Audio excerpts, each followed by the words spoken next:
అత్తగారి నగలు వారసత్వం ప్రకారం కోడలకే వస్తాయి ధర్మశాస్త్రం, కూతురుకు కాదు. తస్మాత్ జాగ్రత్త కోడళ్ళారా. చప్పట్లు ఆడాళ్ళు కొట్టట్లేదు చూసారా? నచ్చది మాట నాకు తెలుసు. కూతురికి ఇవ్వడానికి వీల్లేదమ్మా, కోడలకే ఇవ్వాలి. వంశ పరంపరే ఎలవేలుపు గౌరీదేవి బొమ్మిస్తున్నావా? గోత్రం మారిందా, ఇంటి పేరు మారిందా, నగలు మారవా? నగలే వెళ్ళాల్సింది. అమెరికాలో ఉన్న కూతురికి ఇస్తారు కానీ అంబాజీపేటలో ఉన్న కోడలకి ఇవ్వరండి.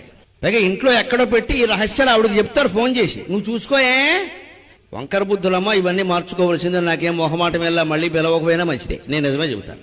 అత్తగారి తర్వాత కుటుంబానికి వారసురాలు కోడలే, కూతురు కాదు. ఆ కూతురు ఆ ఇంట్లో వారసురాలు, ఇక్కడ కాదు. ఇక్కడ వేషాలు అయ్యింది ఇక్కడ. అంతేకాదు, అత్త మామల బాధ్యత కూడా కొడుకు కోడలదే. కూతురు చూసుకుంటుంది కదా, చూడాల్సిన అవసరం ఆవిడికి లేదు. కొడుకు కోడలే చూడాలి. ఆ బాధ్యత వాళ్ళదే, ఆ బంగారము వాళ్ళదే. ఏముంటే అదే. బలవంతంగా సంపాదించకల, అప్పులు చేసే ఒక్కల వారసులు లెక్కే. అత్తకైనా హక్కు ఉందో కోడలకైనా ఉంటాయి. కోడలు కొన్ని బాధ్యతలు